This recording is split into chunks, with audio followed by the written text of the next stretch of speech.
In Budapest, a young woman arrives at a church to complete a crypto exchange. She demands payment on delivery, but the buyer insists on verifying the blockchain before releasing her funds. When she senses a double cross, she knocks him out with a vigil candle and escapes. The man's henchmen chase her through the city.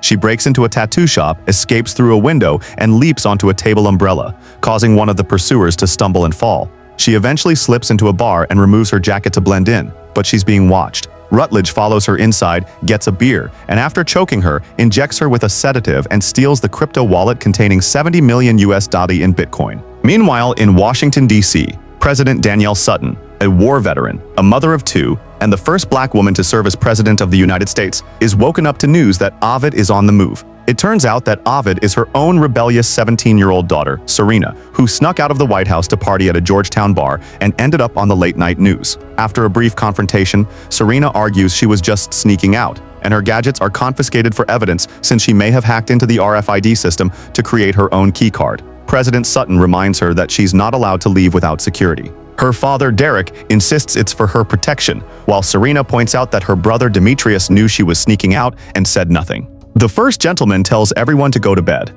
The following morning, Sutton trains in martial arts with her loyal longtime bodyguard, Agent Manny Ruiz. Their playful banter ends with Sutton throwing Manny to the ground. Later, Sutton meets with Treasury Secretary Joanna Worth while getting fitted for the upcoming G20 summit. A stylist suggests a red gown, which Sutton hesitantly agrees to wear at a press conference. President Sutton announces the Together Plan, her initiative to fight global hunger by providing sub-Saharan farmers with microloans in digital currency. She highlights how many in sub-Saharan Africa lack access to banking and rely on hidden cash to buy seeds, and outlines her goal of rallying world leaders at the G20 summit in Cape Town, South Africa, to support the initiative. However, the press quickly pivots to her family issues. One reporter boldly asks how Sutton can protect an entire nation when she can't control her own daughter. Sutton abruptly ends the conference. Later, Sutton tells her children they must cancel their weekend plans and accompany her to Cape Town. Serena protests, questioning whether this is just about managing the optics from the press conference,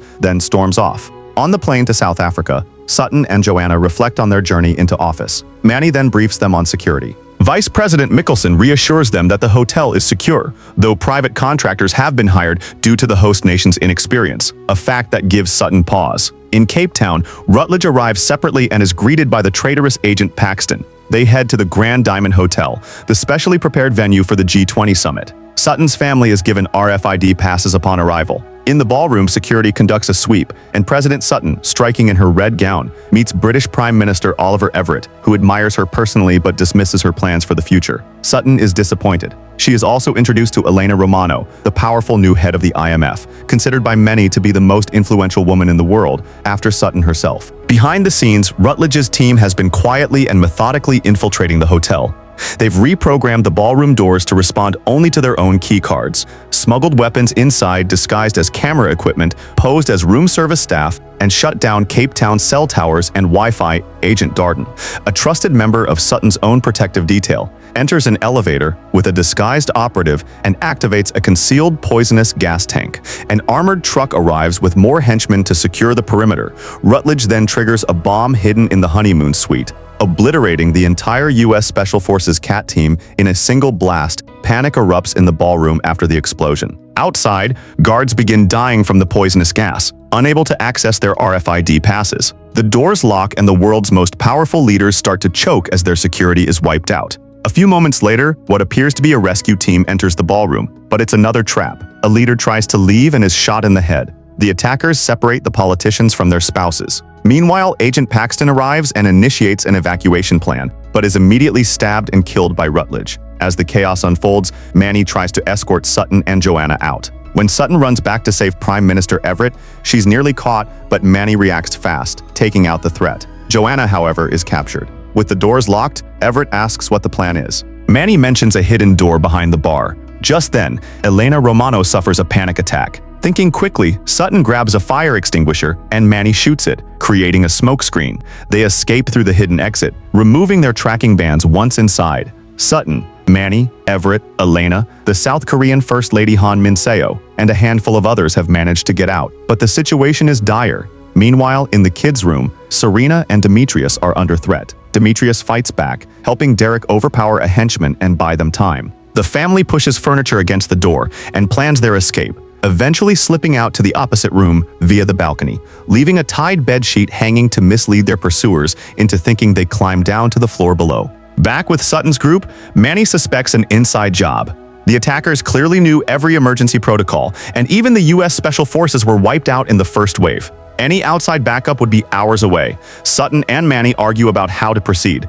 Sutton expects to be armed and fight their way through, but Manny is hesitant, reminding her it's been years since she handled a weapon. Just then, Han Mincio spots a laundry chute and dives in headfirst. The others follow. In the laundry room, Everett pressures Sutton for reinforcements, but she tells him it isn't possible. Manny proposes their only real option, the Beast, the president's armored military vehicle disguised as a luxury sedan hidden in the underground garage.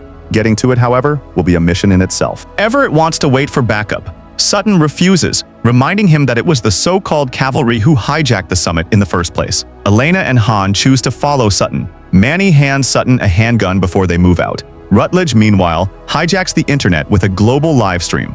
He accuses world powers of planning to rob weaker nations, reset the global monetary system, and manipulate citizens through financial control. He calls for mass rebellion, urging people to pull their money from banks and pour it into cryptocurrency, the only currency he claims that governments can't control. He warns that if anyone attempts to stop him or approaches the G20 venue, he will begin executing world leaders on camera. Back in the US, the intelligence community runs facial recognition and identifies Rutledge as Edward Rutledge, a former Australian Special Forces soldier. The revelation shocks them. Rutledge then begins forcing the captured world leaders to speak on camera, one by one, and recite a written script. The South Korean president is first and immediately notices something is wrong. It's a pangram, a sentence containing every letter of the alphabet. If recorded, it can be used to generate deepfakes of their voices saying absolutely anything.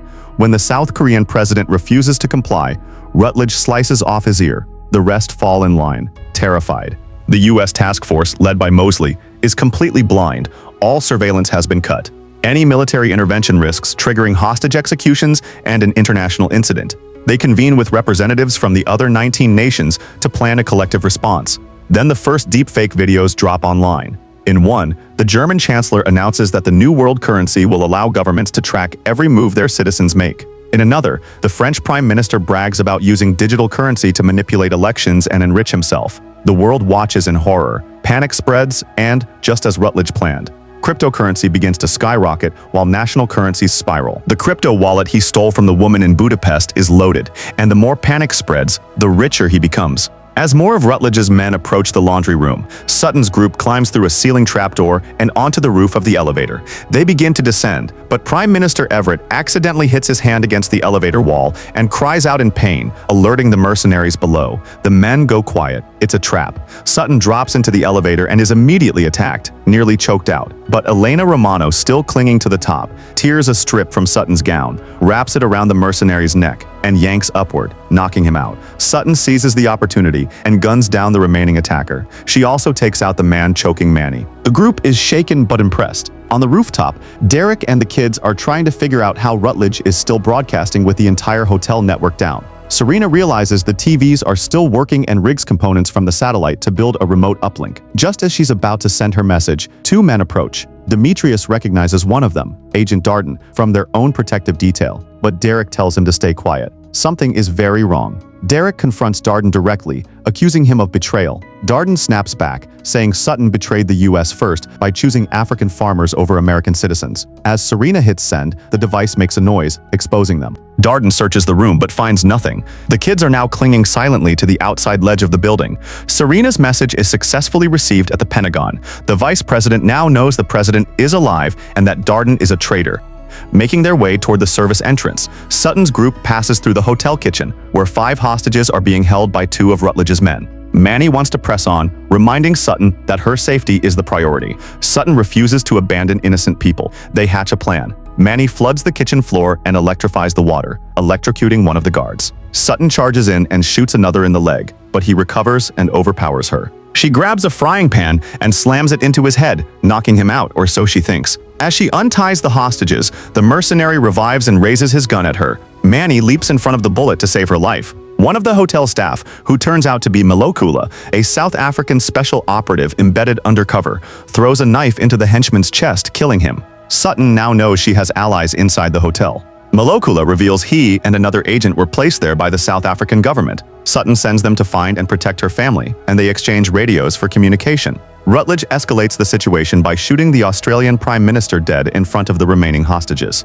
When the South Korean president tries to fight back, Rutledge kills him too. Everett and Sutton share a quiet moment of connection. She tells him the real story behind her famous Time magazine cover photo, that she had to pry a child from the arms of his mother, who had been blown apart in the crossfire. She had only been on that battlefield for a few minutes. The photo made her a hero. The truth was far more complicated. The group finally makes it to the underground garage and reaches the beast. They are preparing to escape when Rutledge's voice crackles over the radio. He has captured Derek. He threatens to kill him if Sutton doesn't reveal her location. Sutton asks what he really wants. He tells her plainly, he wants her. He then spots Serena and Demetrius on surveillance footage and gives Sutton the ultimate ultimatum: surrender or her children die. He lets Derek speak briefly, and Derek manages to shout, "Darden is one of them," before being punched and beaten. Hearing her husband's voice, Sutton breaks down, reveals her location, and surrenders, instructing the others to leave in the beast without her. As the vehicle pulls away, the South Korean First Lady embraces Sutton, thanking her, then boards the beast with the others. When Manny realizes Sutton is not with them, he throws open the door and jumps out of the moving vehicle to go back for her. At the poolside, Serena and Demetrius are cornered by Rutledge's men, but Melekule and the South African agent arrive just in time to take the attackers out. Sutton, now alone, leaves a note and her ring for Serena. Agent Darden arrives to collect her at gunpoint, but the beast suddenly returns, and Manny ambushes Darden, killing him. The world leaders came back for her. Serena radios in. She and Demetrius are safe. She wants to help and tells her mother she still has the key card reader she used to sneak out to the club. She can hack the hotel's RFID system again to let in outside forces, but she needs a specific component that Sutton must retrieve for her. Elena and the other world leaders agree to help create a diversion. Elena drives the president's limo straight toward the perimeter gate, with Prime Minister Everett riding beside her. The car is riddled with gunfire, but it's bulletproof. Rutledge orders a missile strike. The first missile grazes the limo. 3 more follow in rapid succession, but the vehicle crashes through the gate and makes it out. On the rooftop, Demetrius and a South African agent target and destroy Rutledge's missile launcher. Realizing the attack came from within the compound, Rutledge sends men to hunt down the insurgents. With the main weapon disabled, Everett contacts the U.S. team. They formulate a counterattack. A small Navy SEAL strike team will enter through a back door while Serena disables the security systems within 12 minutes. Sutton and Manny fight their way to the hotel's power room. Sutton salutes Manny, knowing he may not survive what comes next, and leaves him to barricade the area. Manny kills the lights in the east wing, giving Sutton the upper hand as she clears the route for Serena to retrieve the component she needs. After getting it, Serena escapes while Sutton is forced into close-quarters combat, shooting multiple enemies until she runs out of ammunition and must fight hand-to-hand. She manages to choke out her final attacker just as the SEALs close in on the building. She calls for Manny to restore the lights. Though bleeding heavily, he does it. Serena and the South African agents storm the surveillance room, and Serena begins hacking the system. She unlocks the doors, allowing the SEALs to flood into the building, and switches the surveillance feed to her mother's floor. She spots a man creeping up behind Sutton, who takes him out without breaking stride. The SEALs breach the ballroom and neutralize Rutledge's remaining men, but Rutledge has already moved Sutton, Derek, and Joanna to a private conference room. The SEALs don't know this. Serena offers to guide them there herself. Rutledge releases yet another deepfake of Sutton. This one sends the stock market into a fresh spiral and balloons his crypto holdings to $150 billion. Sutton tries to argue the video's credibility, but Rutledge is unmoved. He then forces her to read the pangram aloud, recording her voice and face to produce even more devastating fakes that crash the US economy and further enrich him and his men.